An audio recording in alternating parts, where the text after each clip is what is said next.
Okay, we'll begin. Good morning to all of you, and thank you so much for being here this morning. I'm Cindy Fernelli, the Executive Director of the Center for Audit Quality, and I'm thrilled to have you here at our event.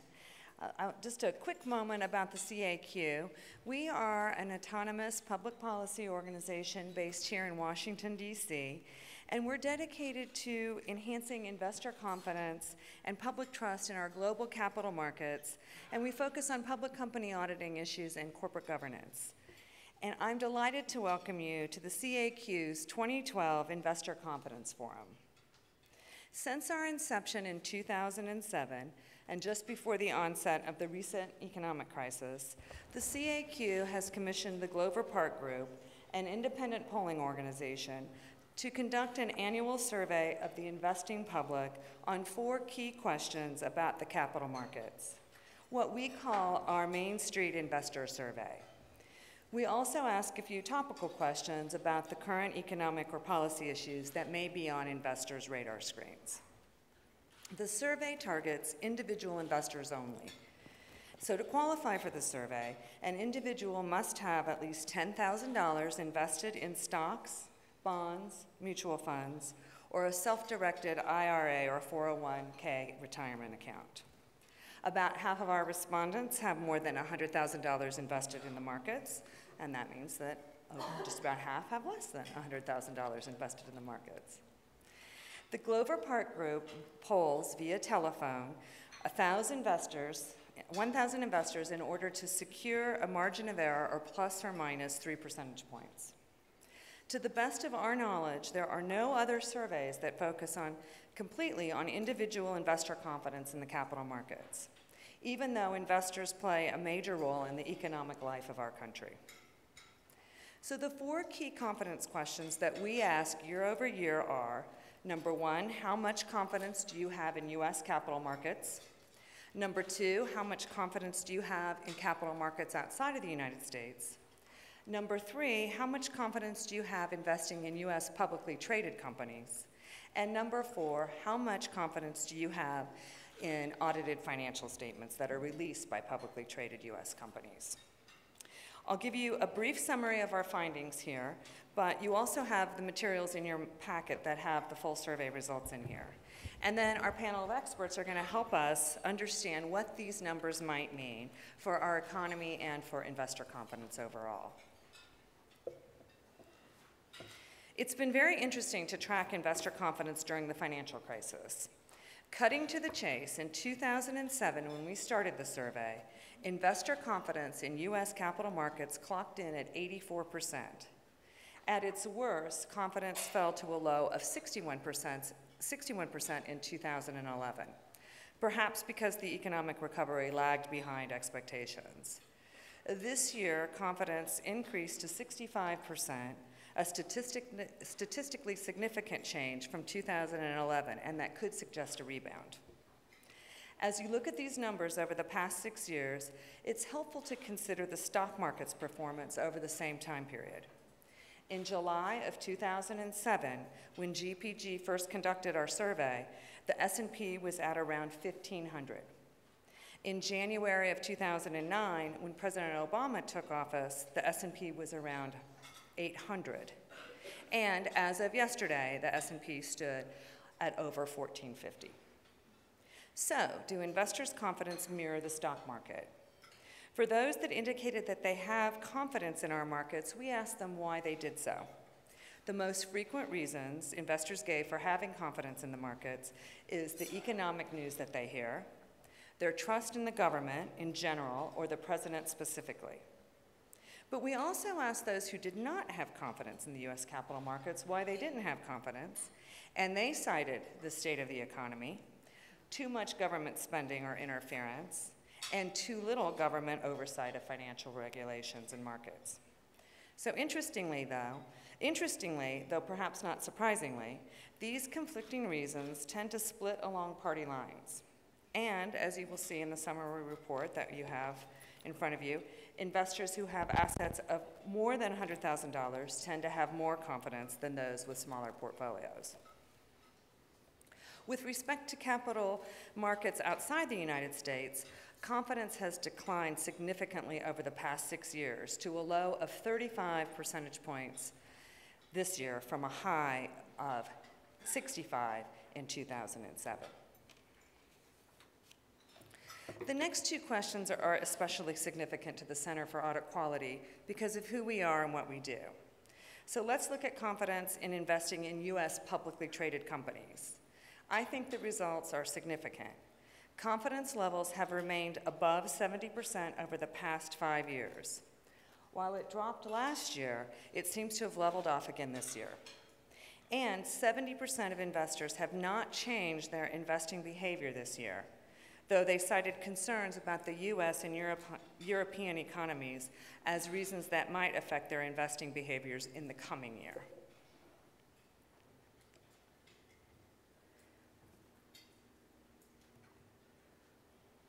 With respect to confidence in audited financial statements released by public companies, confidence has held steady at around 70% after declining from an initial high of 80% in 2007, the first year of the survey, and before the economic crisis was in full bloom. I think these results demonstrate a deeply ingrained trust in the information publicly traded companies publish. I would further posit that this confidence is underpinned in large part because the financial statements are audited by independent external auditors, demonstrating a sense of trust and reliance on the audit profession. In fact, for the last 2 years, we have asked respondents who they think are most effective at looking out for their interests. In both years, investors expressed the most confidence in independent auditors, followed second by financial advisors and brokers, and third by independent audit committees. Let me also now highlight just for a moment the results of the topical questions that we asked this year, mostly about our economy. 70% of investors expressed confidence that the economic environment would either stay the same or improve, while only 20% believe the American economic situation is likely to decline over the next year. Interestingly, though, only 25% of investors expect their personal financial situation to improve, with 64% expecting it to stay the same in the coming months. The 4 top economic concerns investors have in order are, number 1, not having enough money for retirement, number 2, not being able to afford health care if they become seriously ill or injured, number 3, not being able to maintain their current standard of living, and number 4, fear of losing their jobs. So now it's time for our panel to have at it. I'm looking forward to their reactions to our survey and to other economic news. Are Americans too confident? Investors' views are shaped somewhat by their politics, so we'll explore that a little bit too. But overall, they appear to be an exuberant bunch, and so I'm interested to hear why our panel thinks that may be. And this is the perfect panel to give us the context of the survey and share their views on individual investors' behaviors and the amount of influence they have on our capital markets. I want to thank Politico's Ben White for being here this morning, and he is going to walk us through and have a lively discussion. And I also want to thank our panelists, of course, for their willingness to tackle these issues. But before I turn it over to Ben, I do want to show you a brief video of interviews that we had with investors. And these truly are men and women on the street. These interviews were conducted over the last 2 weeks here and around the Washington, D.C. area.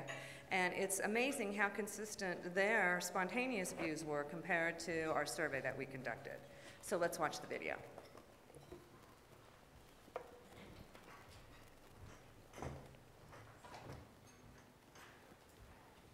I think it's a lot better today than it was like in 08 and 09 when I lost half of my portfolio.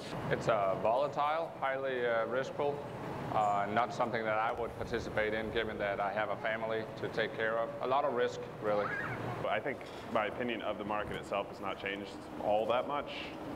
I think the financial crisis impacted my opinion of the economy as a whole more than it did the stock market.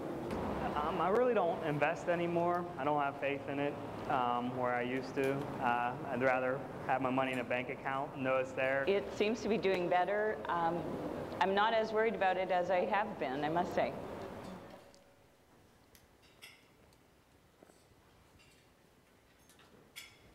Well, I think a lot depends on what happens over the next few months. I think you need to be, I've been more careful with my money, and so my strategy is much more conservative. It's kind of like playing the lottery. I don't know enough about it, so I just let my investment plan with my employer take care of it. So far, I've been making money. Contributing the minimum possible to a 401k and using the rest to live.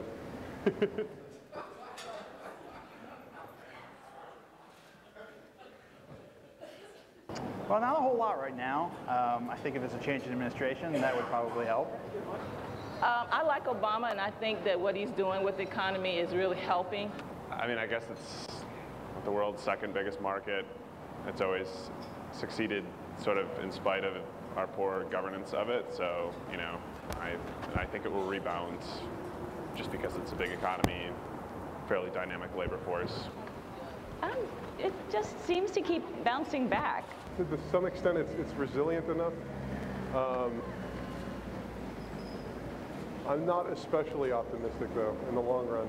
I think we're switching to a service-based economy, and until service jobs can actually earn someone a living, I don't think we'll see anything like the full potential of the country unlocked.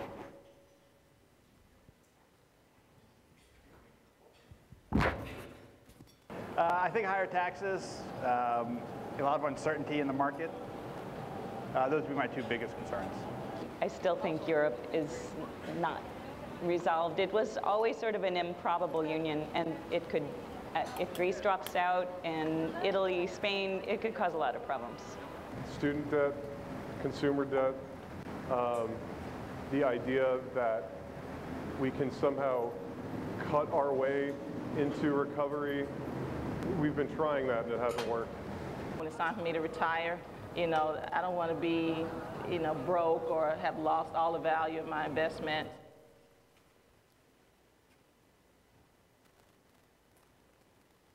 No, my child keeps me up at night, not the economy, so.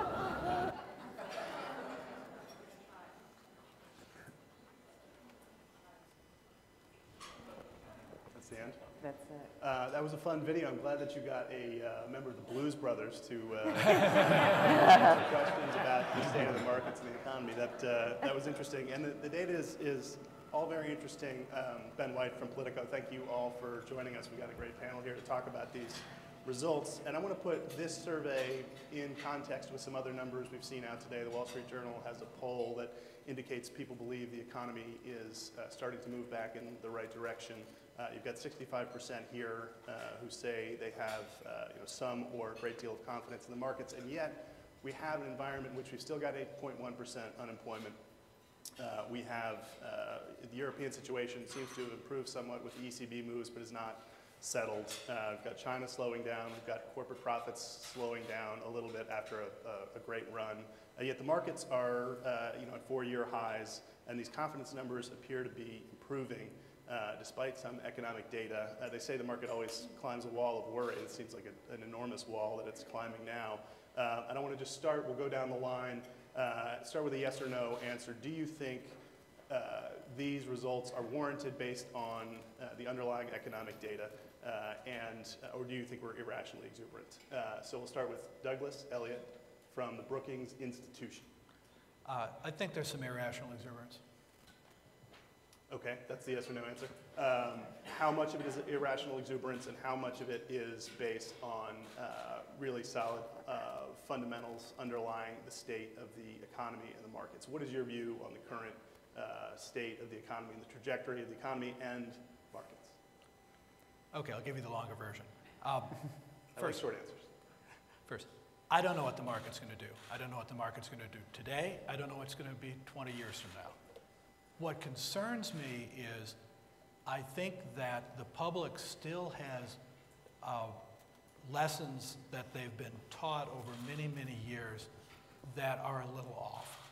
And if you talk to the average member of the public, they believe that it is essentially guaranteed that if they have a long enough time horizon, it's better to own stocks than not. I do believe that for a long-term time horizon, if you can afford to take risk, if you can adjust your lifestyle, you can work longer if you have to, you can deal with the possibility of losing money, I think stocks are the way to go for a substantial part of your portfolio. But they're not guaranteed to do better. If they were guaranteed to do better, the pricing in our markets would be very different than it is. There are no professional investors who invest on the basis that if they have a 20-year time horizon, stocks will definitely outperform bonds. You're taking risk. And I wish the public were more aware of the risk they were taking. Let's go to John Nofziger. He's a finance professor at Washington State University, author of The Psychology of Investing. You're obviously an expert in investor psychology. Are we back into irrational exuberance now, or are we moving forward and the stock market's rising based on solid fundamentals? Well, I would say that a little bit irrational. I don't think we're really exuberant though at the moment. So maybe take a little issue with that word. But I would piggyback a little bit on what has been said. One of the psychological problems with this idea that you should have a part of your portfolio in stocks is the riskiness of it. And yes, we're trained to be in it for the long haul. But what is the long haul, right? After 3 or 4 years of losses, we want out, right? And that's part of the problem is we heard a lot of people saying, I haven't been in the stock market for a long time, I don't trust it. And so, whereas I agree with everything that Doug said, from a behavioral point of view, it's hard for us to follow through on this stuff a lot of the time. We have a tendency to be excited and get into the stock market when it's relatively high, right? After we've already seen a run-up like we have. We're at, what, 5-year highs now, I think. And that's when we get in. And then we have bad timing. And as the market goes through a down cycle, we get disgusted and we get out. And so one of the problems that we have as investors is we get a little exuberant at the highs, we get a little too pessimistic at the lows, and if we follow through with our investing like that, we buy high and we sell low, which is not the first rule of investing.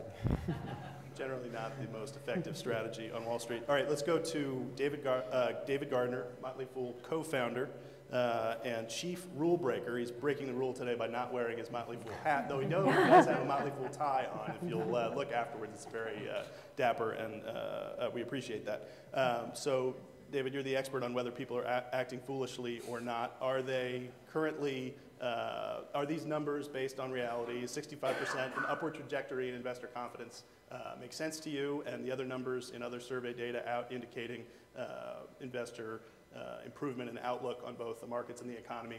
Do you see that as based on underlying fundamentals?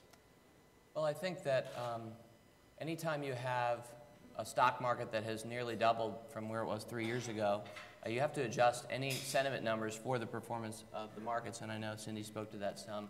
I think you have to normalize based on past performance of the market because everyone's always reacting, as John just said, to what's already happened, not what's going to happen next. The average investor today is not an investor. The average investor is holding for 130 days.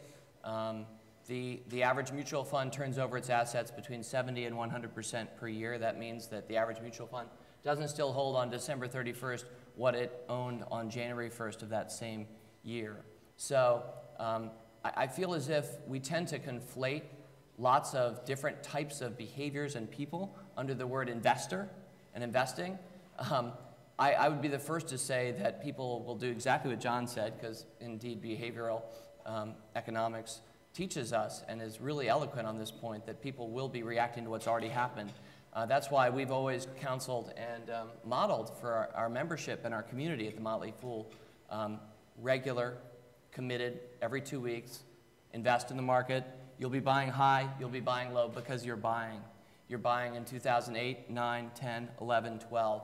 These are the kinds of habits that a lot of America was doing 50 or 60 years ago. Jack Bogle, far more eloquent on this point than I am. Back when 92% of our country's assets were owned by private individuals. Today, that number's down to 8%, and we live largely in an institution-driven world where it's more of an agent economy where I'm representing your shares as I own it temporarily and trade it off to somebody else through high frequency or otherwise. So I think you have to really draw distinctions between trading and speculating and then investing. And if you are talking about investors and investing, which is the language we use at the Motley Fool, I feel really good about where the economy is today for me as an investor because I believe that we're living through the most amazing innovation the most amazing technological age that the world has ever seen. And we get so into the wigs and waggles and zigs and zags that we forget that. But the iPad didn't exist 5 years ago. Who knows what biotechnology is going to invent next?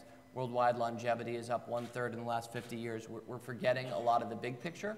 And I'm invested in the big picture. So my Apple shares, I've held and sequestered away.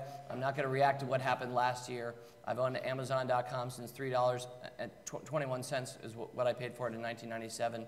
I still own it today. This is investing, and that's what we're doing at the Motley Fool. And I feel really good about where we are, although, of course, the market may well sell off in the next 3 months, in which case I won't care that much. Although I realize that emotionally people are going to react in the street to whatever's just happened. I'd just like to express a little bit of jealousy for you right now. Shares that you bought and when you bought them. One of the first things when I started covering finance and Wall Street at the Washington Post was to divest any individual shares and put them in mutual funds, which is in accordance with conflict of interest policies. And I just happened to have some Apple shares that I had to sell quite a long time ago that I think my 401k probably owns some Apple, but I did not get to ride the run-up that we've seen with my iPhone and my iPad, and everybody else I'm sure is on theirs as well this morning. Let's go to Gail Marks Jarvis, syndicated financial columnist for the Chicago Tribune, author of Saving for Retirement Without Living Like a Pauper or Winning the Lottery, which is a must-read. Gail, you talk to actual people, investors all the time. Are they as confident as these numbers, or is their confidence increasing as these numbers and others would indicate? In your view, and what are their concerns now? What do you hear from investors on a day-to-day basis about what they're excited about, what they're scared of? They're absolutely not confident. Many of them don't want anything to do with the stock market. If you look at the flows into mutual funds and out of mutual funds, people were withdrawing money from retail investors, have been withdrawing money out of stock mutual funds the whole 7 weeks that the stock market's been going up. It reminds me of a period after the 1973-74 crash in the market where people were pulling money out of the stock market all the way into the 80s. Basically what they were doing is waiting until they had caught up to a certain degree and they were pulling money out. They don't trust the stock market. They don't trust the regulators. They do trust individual companies. They trust companies like Apple. But the Facebook situation undermined confidence again, made people feel like it's a rigged game, like the individual doesn't know and the insiders do.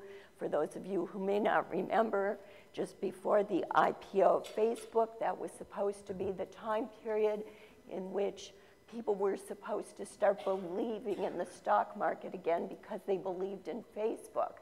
It was a disaster of an IPO, but even more concerning was the fact that information came out just before the IPO that the insiders, or the very well-educated investors knew about, but the average guy didn't know. The average guy just bought Facebook because they liked it, and they got creamed.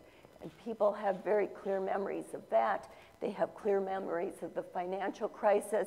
They don't feel like the regulators are going to take care of them. And just a word about what we've been seeing in the stock market lately. I don't think it's irrational exuberance on the part of the retail investor who has been pulling money out of the stock market all along. In fact, pulled about $300 billion out of stock market and have not come back. What this is hedge funds to a certain degree, or the institutions. And every report I get from Wall Street, and I get dozens every day, has in it basically language that says, don't fight the Fed. This is what the institutions, the pros, are playing. They know that the stock market goes up when the Fed is cutting rates, or when the European Central Bank is trying to stimulate, or most recently Japan and China. They know that that pushes stocks up and they are going with the flow. And one more word about that, the hedge funds and the institutions are in big trouble this year. They're way behind, their performance is way low. And so some of the reports that I get on Wall Street for the last couple, 2-3 weeks, have been saying now's the time to invest because the institutions have to catch up, and so they're going to go with the flow simply because they don't want people to leave them at the end of the year. Doug, that's interesting in that she brought up the Fed and you know, the age-old advice, don't fight the Fed. They're obviously engaged in QE3 now. We've got easing pretty much across the globe, lifting risk assets, lifting stocks. How much of what's happening now in the equities markets do you think is just a result of stimulative action by central banks around the world? And are we due for a big correction if, you know, in the future after this round of easing has taken place? Let me just repeat, I have no idea where the stock market will be tomorrow, 2 months from now. Can I hand out a little disclaimer? Exactly. I really don't know. If you're asking more my gut feeling, which presumably you are, look, I do think a lot of it is QE3, and I think a little more rationally, because while I like QE3, I don't think it's going to have a huge effect, the situation in Europe. I also do a lot on the Euro crisis. I tend to quantify intuitions just to give an idea of what I mean. I think there's about a 25% chance of real disaster in Europe, which means there's a 75% chance they'll muddle through, which is what, therefore, I think they'll probably do. But when you've got that much of a chance of disaster, something like what Draghi's doing that is reducing that probability, that really matters. So I do think it's sensible to respond to that, because if Europe does crater, we go into recession again. Yeah. Which, if I can interject here, I do think that the investors that we polled have a gut sense of that. I'm sure they didn't analyze it as deeply as you do, Doug, but year over year, that is the confidence measure that has gone down. It's gone from 65%, and it just keeps going down every year. And when we ask investors why they don't have confidence, they cite the Euro crisis and the financial situation there. So I think they have a sense that there could be disaster there. And it does seem like confidence in international markets is dropping to a pretty low level. In the results, is that mainly as a result of the European crisis? Is it also, you know, slowdown in growth in China? Maybe investors, average investors, don't get as deep into the weeds on elements of global growth and where they're going. But what do you see in terms of the results of what's driving that sort of drop in overall confidence in markets outside the U.S.? One thing I've always speculated, and I'd be much more interested in our panel of experts' views on this, though, is that it's a little bit of, you know, homegrown favoritism. So I do think that they're more confident in U.S. markets because they live in the United States. This is what they feel. This is where they're invested for the large part, for the most part. But I do think they hear a lot of the economic news, and they have a hard time parsing it. And over the past summer, it was up and down. One day it was disastrous sounding, and then the next day there was hope for optimism. So that's probably confusing to most investors. Yeah, actually, Cindy, we see exactly what you're saying, is that people have a home bias in which the things that they're familiar with, they think are better. And you see that actually in the survey over the years. Now you could understand why a lot of people might lose some faith in the international markets right now, especially with all the news of Europe. But if you actually go back to your early results during the financial crisis, which really started in the United States, you still see that the people said that they have more confidence in the U.S. markets than they do overseas, even though we were the ones having the crisis, and it had not grown to the overseas markets at that time. So that's exactly what you see. We like our home markets better because we know them better. David, I wanted to ask you about some of the things that Gail said, particularly the Facebook effect and the extent to which you think among investors that's hit confidence. The fact that everybody was very excited about the IPO. It performed very poorly. A lot of questions about growth going forward for Facebook and the manner in which the IPO was handled by the Wall Street underwriters. In your universe of investors at the Motley Fool, has that had an impact on people, the Facebook disaster? And is that a factor in investor psyche and confidence? It's a great question. I think that Facebook, first of all, IPO'd. It was recent. Words like disaster, debacle, those kinds of things, I understand from the standpoint of investor sentiment, and Gail, I think, spoke very eloquently to that. It's a shame in some ways that Facebook was a poster child for investing. I don't know how true that really was, or how much it was just the headlines or the constant media coverage or the constant looking at how Facebook stock has done. Almost every day that coverage has somewhat subsided. We're not getting daily updates on Facebook stock here a couple months later. It's really unfortunate that so many people, I guess, use that as their proxy for whether or not the stock market was worthy or to be invested in. Facebook IPO'd. Its goal was to raise capital. That's why companies IPO. It did so very successfully. I obviously have mixed feelings about the whole process. I prefer the way Google went public. And to just respond briefly to what John was saying, I also believe that we have faith in our markets more so than foreign markets because we're so transparent relative to the rest of the world in this country today. I think it's a great strength that we have. And so, you know, we're constantly looking and judging and being exposed with all of our picks. Since I mentioned one of my winners earlier, I want you to know that I recommended Facebook on the way down at 29. So at this point, it's about 21. So I'm underwater with that recommendation and to our membership by about 30%. So it hasn't been a great investment. That said, it was down at 18, already back near 22. Facebook might be 35 a year from today.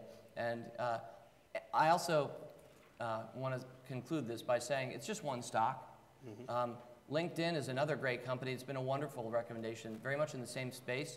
Lots of people making money on LinkedIn. So, you know, it's natural that in a more simplified approach to covering the markets, people take proxies like Apple, which, by the way, is not on the Dow Jones Industrial Average still. So when we're measuring how our economy is doing, the greatest company of our time, the largest company in the world, is not even measured by the Dow Jones Industrial Average. A totally separate subject, but we have to understand what we're measuring and what we're not. And I don't think Facebook is a measurement of the worthiness of investing in American markets. Yeah.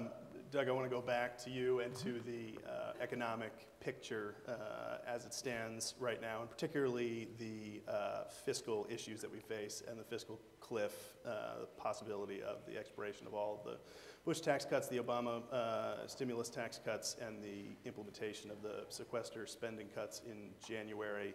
Do you have first a view on how that's likely to be solved, if it's likely to be solved, and if it's not, how damaging is that going to be to the economy and to the markets? Okay.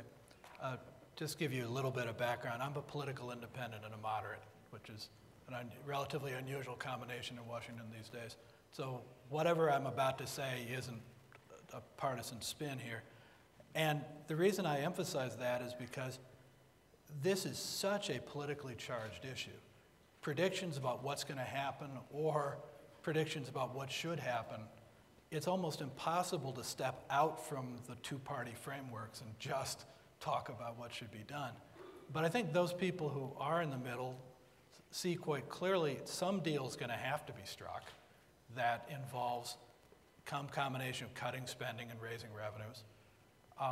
I'm actually starting to toy with the idea that the relatively extreme view is right, that we have to just go off the damn cliff. That it may be the only thing we can do that will change the environment enough to break the deadlock and have something be done about the deficit. But if we do go over the cliff, and I do think that's a serious possibility, it's going to be quite damaging to the economy for a while because confidence is going to be shattered. Now, that may be in the end what we have to do to get to a situation where we can rebuild. But you know, you don't generally like to jump off cliffs. But in terms of actually enacting some deficit reduction and getting a trajectory of debt to GDP that's a little less frightening, jumping off the fiscal cliff would accomplish that. It would then create a recession in the short term in 2013, 2014. But do you think that that damage would be worth the ultimate forcing of a reckoning on spending versus or the long-term fiscal picture and the debt trajectory? Are the trade-offs worth it? I mean, should we just go off the cliff and deal with it? Sure. I mean, it could be worth it. It's why I'm playing with the idea in my mind as I hear people debate this. The positive case for doing it would be that once you go over the cliff and enough time passes that it's clear to the Republicans that if there is not a compromise on taxes, they don't just go back to the old. At that point, you've got a situation in which the hardest part of this, persuading the Republicans to allow taxes to be higher than they'd otherwise have been, than they are now, you break through that. I'm not clear there's another way to break through that, because that, of the hardened positions on each side, that seems to be the most hardened. Right. If that's the only way to break the deadlock, then yes, I think it probably would be worth it. The real grounds for debate, I think, are whether there's a smarter way to break the deadlock so we don't have to go splat first. Right. And it seems hard to imagine that there is, and there's this idea that we'd somehow get a clarifying election that would make clear a trajectory on entitlement reform versus increased revenues. I don't think we're going to get that. Do you think we're going to get that? No, we may have a landslide victory where somebody wins by 3 or 4 percentage points here. Yeah. Gail, in terms of investors and how they view all of this, the current political climate in Washington, the very closely contested presidential election, how concerned are people about it? How does it impact their investing behavior? And obviously confidence in Washington is very low, and yet market confidence seems to be increasing and fairly high. How do you explain that dichotomy?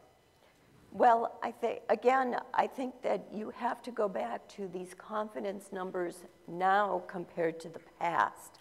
So we've seen the confidence numbers come way down from what they were, up around 80%, I believe, down to around, 65%, and they've stayed there. It was 61% last year. That was right after the debt ceiling disaster, that they went down to about 61%. That was another blow to confidence, because people said to me, and when I talk about people, I have to let you know that I write a personal finance column that runs all over the country. And so I get about 3,000 calls and emails a year from individuals who are telling me how they feel and what they're afraid of and what they like and what they're doing. And so what happened after the debt ceiling debate is it was just one more incident where people said, I just can't count on them. And it goes back all the way to 2008, where people were saying to me, we heard from Bernanke and Paulson, they needed their $700 billion immediately, or life as we knew it would end. And so we gave them the money, the taxpayers gave them the money, and then for individuals, life as we knew it kind of ended anyway. They lost their homes, they lost their jobs, the stock market went down 57%. And so people looked at the debt ceiling debate all over again as a reckoning with what they think of as irresponsible behavior. They blame the regulators for not having taken care of them before the financial crisis or after, and then the debt ceiling debate did it again. And if we go off the fiscal cliff, you bet that will happen again. Cindy, what do you see in the data about the extent to which the impact of our political culture and climate, Washington dysfunctionality, impacts the way investors behave and view the markets? It looks like, from the numbers, confidence, trust in U.S. government and the president's 26%, a pretty low number for why people have confidence in the markets. What did you see in the survey? Well, what's interesting is that you see about the same number of people have confidence in the markets because they trust our regulatory system, and then almost an equal number who don't have confidence in our system because they distrust the regulatory system. So there's a bit of a dichotomy there, and it's equal numbers. The other thing that I think is interesting as I was listening to the discussion here is that people do tend to favor their president. So the confidence numbers are about 10% higher consistently over year if you are a Democrat when Obama was in office, and then if you're a Republican when Bush was in office. So almost statistically the same across the 6 years, 10% higher if your president was in office in the confidence level. So I do think that there is a party bias. But I don't know what will happen on if we go over the fiscal cliff or the tax issue or the sequestration, because we asked those questions as well, and the data was pretty spread across those 5 questions. We asked 5 questions, including taxes, the deficits, and it was about 30% thought that it would have a big impact and 30% thought it wouldn't have a big impact. So one thing that I'm curious about from the panel is maybe it's not just any one thing, but it's this combination of things. And are we now in one of these perfect storm situations where there's so many things that could happen that we can't rely on past data because things are so different this time? I wonder what John thinks about that as the expert in psychology. How do people overcome all of these factors that would seem to reduce confidence? The political climate, the uncertain election outcome, the economic data that comes in weak, 8.1% unemployment. Do people just tune that out and just see the market going up and say, forget all this, this is good, I'm putting my money in? How does that work? Well, I think there are two forces kind of we can think about that are impacting people. One is the very positive things about the wonderful technological age that we are in, as well as the nice wind in our sails that we've had with the markets, and we're back up to a 5-year high and all of that. And so we have that as a very positive anchor for us. But we're also in a time period where our risk aversion is high, where we are deleveraging. We're not spending as much. We're not taking the home equity loans out to go on vacation and all of those kinds of things. We're actually paying off those loans now. And so that has a big friction on our markets and the risk aversion in general. And any time that we hear this news that really kicks in our risk aversion, whether it's the fiscal debt that we issue that we had a year ago, or whether it's possibly the upcoming Armageddon with with all of the political stuff going on. And so we have this kind of battle going back and forth. And is it the positive part of us that seems fine? And that's kind of the part that's just sort of every day, we see the markets go up, we don't think about it. The negative part is the news, right? Something impacts us when we hear it, whether the political votes are going our way or not, or whether it's news about Facebook. We kind of launch onto something negative. And so it kind of depends on a lot of this news that we get. If it just kind of continues on with, times are okay, people will be fine. If you get a lot of news that really kicks into whatever their risk aversion is, then they're going to really worry. And when we take actions when we're moved to take actions. Probably, one of the things that Congress does as well. So we always have these crises all the time, but we do that ourselves too. David, what's your view on that in terms of how investors are impacted by the political environment that we're in and the data that we're seeing?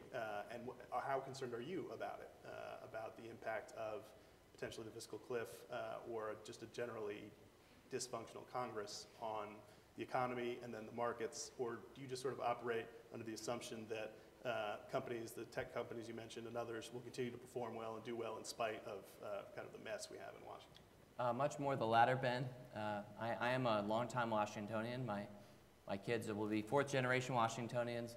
My grandfather owned a part of the Washington Senators. All that said, I'm completely removed from most of the rest of your lives. I don't really care very much about the political world. I'm kind of, I find it unappetizing in general. Can't imagine why. I don't see a lot of leaders in our political world. I think most of the great leaders of our time are actually in business today. People like Jim Sinegal at Costco, Warren Buffett, maybe you've heard of him, Steve Jobs. These are the people that I think are our leaders, and I think that we're transitioning away from admiring politics and wanting to get involved, and I think a lot of Americans are kind of opting out. I think in some ways I've opted out. I do believe that it's a surety that President Obama will be reelected. I will be more than happy to place a $5 bet with anybody afterwards. And I'm going to take Obama. You can take anybody else. Doesn't affect my investment approach. Doesn't affect my investment approach. I look back on more than 20 years of investing now. We all remember, and you can trot out who the president has been at each point. I don't really think it affected. Clearly, there can be huge policy decisions that can affect the investment landscape. But for the most part, I think both parties are far more similar than different. And I don't I hope that was an interesting answer, but ultimately I don't find the question very interesting. Yeah, no, I'm going to take that as a personal insult. Not at all. You had to ask that question. Yeah, Ben, of course. and we had to talk about it because it's Washington, D.C. This is generally what most of us get paid to talk about. I understand. I wonder, Gail, the extent to which your readers and investors, their behavior is determined at all by the outcome of elections. Like, are people going to make different decisions if Governor Romney wins versus President Obama being reelected? There's all sorts of Wall Street gamesmanship on gaming the outcome of the election, what it means for the markets. Or do you think it really just doesn't matter? I think it'll affect different sectors. For example, perhaps the healthcare sector might be affected. What probably won't be affected is the banking sector. And to go back to the issue of confidence, the banking sector is very, very interesting because I think that goes to the heart of what we're talking about today, the lack of confidence. And I also have to talk about the clarity in which we can read financial statements and understand what's really going on. People have lost tremendous confidence in the banking sector. Those banking stocks are still down about 50% from where they were. And individuals and institutions alike have not come back to banks because, and the top financial people will talk about this, they talked about it at a recent Morningstar convention. Fund managers that loved banks, that invested in them routinely in the past, have pulled away. And they pulled away because now they call the banks black boxes. They cannot see inside despite the audits and the information that we have available to us. And the people are afraid they can't analyze them. And so investors vote with their feet. If they don't trust something, they walk away from it.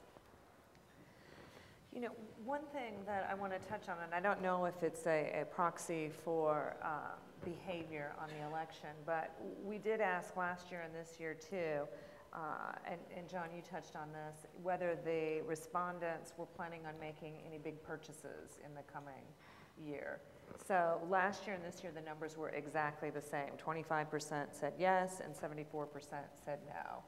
So last year, presumably, we didn't have as much, the election on our minds as much as we would this year when the survey occurred. And so they're certainly not foreshadowing that things would be different regardless of who wins. I find it remarkable. Usually year over year, we don't have the exact same numbers, but here we did.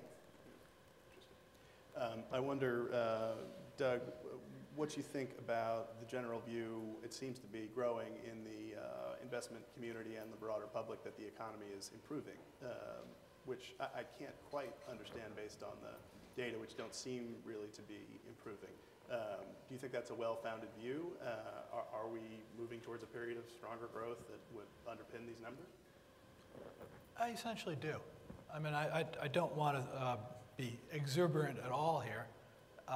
We're talking about a rate of growth that's around 2% right now on an annual basis. I think that'll rise a bit next year and more probably the year after.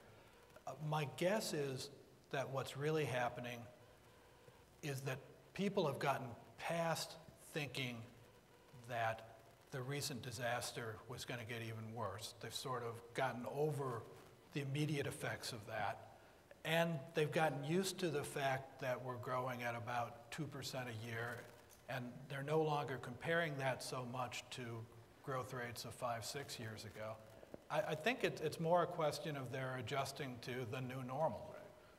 That's the phrase that was about to pop into my mind, which seems to be where we are, except the new normal faces a number of near-term challenges that could set us back to not necessarily where we're in the financial crisis, but to a period of either much slower growth or negative growth based on the fiscal cliff or exogenous events in Europe or elsewhere. Yeah, I should say, I think we're in a much better position to deal with a crisis than we were to deal with the last crisis. Right. But yes, there are a lot of risks. Right. And John, what do you see in terms of investor psychology about the direction of the economy and markets? Do people just always tend to assume, once we've gone through a crisis, our economy always gets better, we always grow, and therefore it makes sense to be confident now?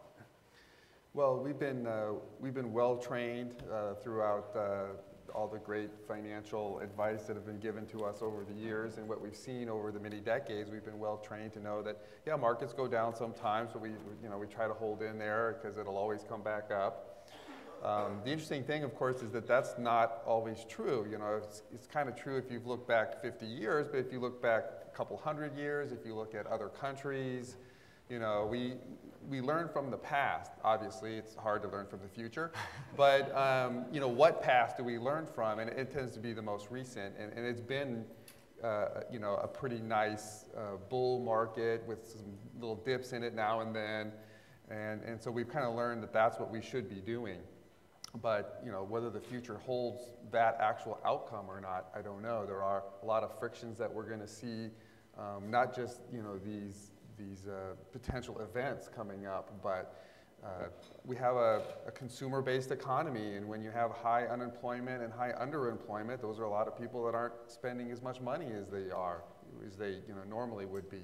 We have deleveraging, as I said earlier, so that's a friction, and then we also have some demographic changes. We have a baby boom generation who is leaving their peak spending years and moving into a time when traditionally the time period people don't spend as much money. So we do have these little frictions, and I think that will kind of keep us at a new normal where we're kind of happy with 2% growth, where in the past I don't think we would have been happy with that. Yeah, and to that point, we did ask them in the next 12 months, do you think the economy will get better? Do you think the economy will get worse? Do you think it'll stay the same? And 70% said it would get better or stay the same, and only 20% thought it would get worse. So that, I think, indicates kind of that optimism, even if it's slow, gradual change. They do think that it will get better. And that does feel to me like a bit of a seismic shift from, you know, a year ago, a little bit more than that, when the wrong direction, wrong track numbers were much worse for the country and for the economy. And it's got to explain to some degree the staying power of President Obama's numbers now. You know, people obviously like him. He has high approval ratings, favorability ratings, but with the economy, you know, still in a pretty bad state, this shift to a view that things are improving, I would think would be a good explanation for why he does better than you would think he would based on the numbers and based historically on how incumbents perform in economic situations like this. That's just my own, it's not a question, it's my own rumination. Cindy, in the data, this is the Center for Audit Quality, we haven't talked a lot about people's views of the data they're getting from public corporations, the audited data they're getting from public corporations. Having covered, you know, the Enron's, WorldCom's, that whole disaster, which seems like, you know, just an age ago, it seems like confidence has really come back in the numbers. What did you find in terms of how people feel about the data they're getting from companies? Are we back to a point where people really trust all of the information that's audited by public companies? You know, when we first started doing the survey 6 years ago, we tried to find what confidence was in U.S. publicly traded companies and audited financial statements right after the turn of the century, which whenever I say that phrase, it makes me feel so old. It was the 2000, that turn of the century. Yeah, back in those good old days.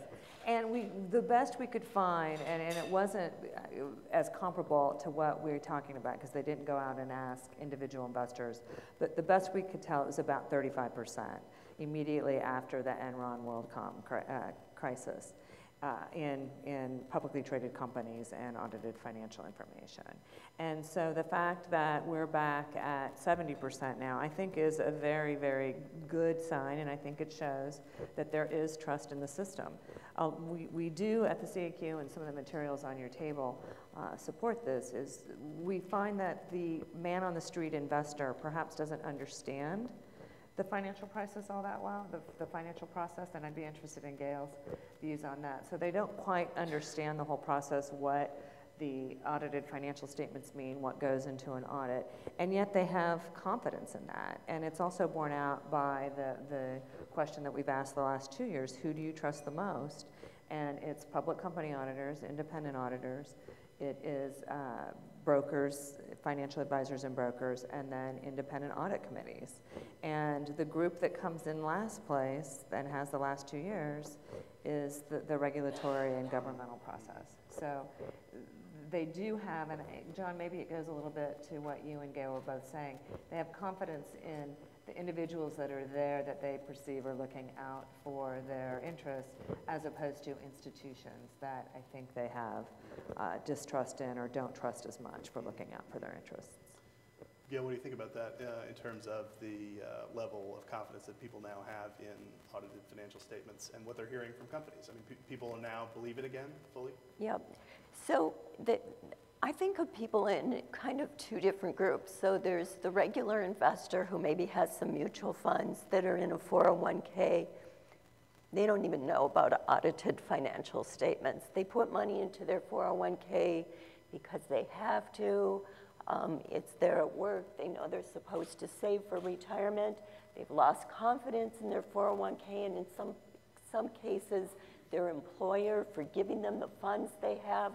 When I talk about knowledge among these people, they will call me up if the stock market goes down.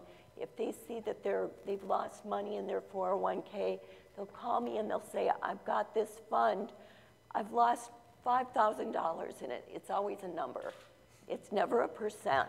They'll call me up and they'll say, I've lost $5,000 in this fund. Should I sell it? I'll say, well, what was the fund? And they'll say, Fidelity, or you name a name, but only the name of the company. They don't know about stocks, they don't know about bonds, they don't know about growth, they don't know about value. All they know is they have a fund and they've lost money, so they think it's bad. And part of that is because the industry for years has told them, buy my fund, it's the best fund. They didn't tell them what was in it. And so they don't know. They don't know about stocks. They only know about if they're losing money or if the stock market's going up or down. Now, to talk about the more informed investors, these are the people that have been really shaken the last few years. I went to a park just to relax the day, just shortly after the Facebook situation. My face is in the paper, so people know me.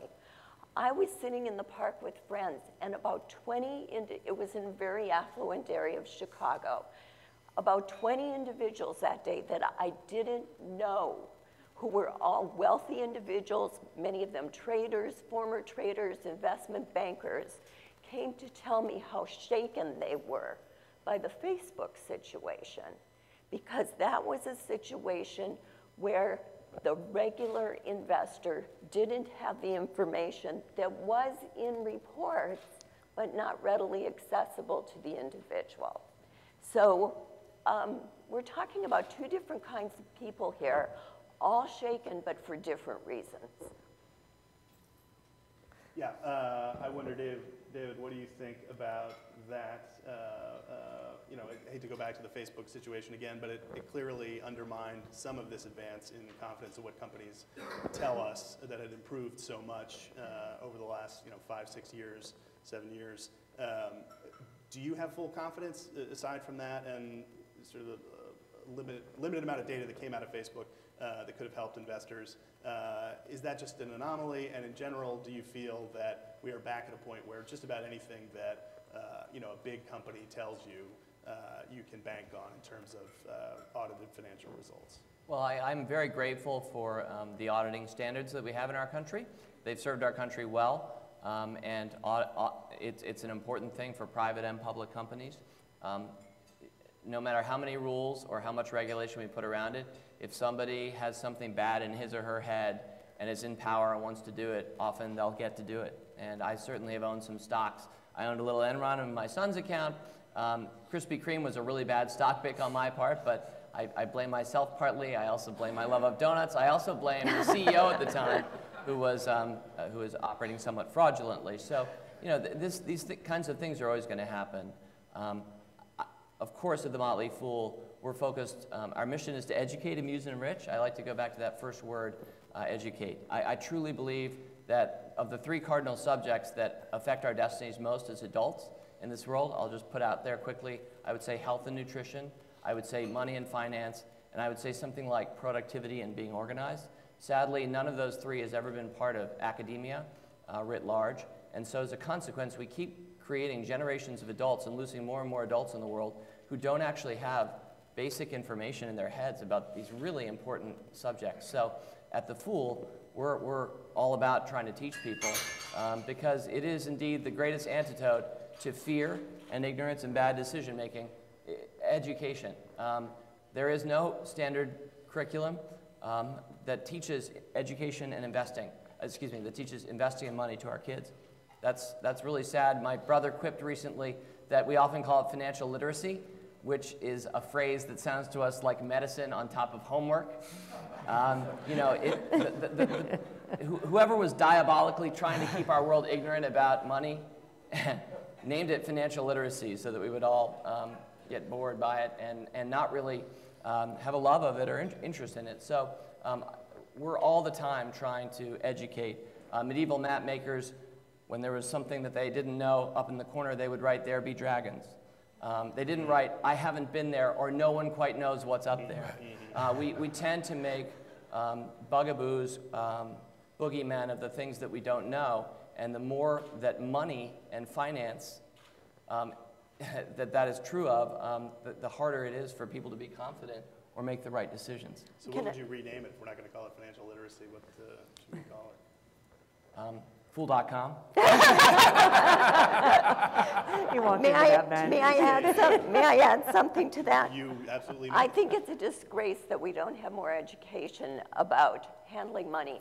We now, only about 17% of private companies have old-style pension funds anymore. So that means that the American people are out there on their own. If they're going to retire, if they're not going to be a burden to us in their retirement, if our taxes aren't going to go up to take care of them when they're retired without money, they have to know what they're doing.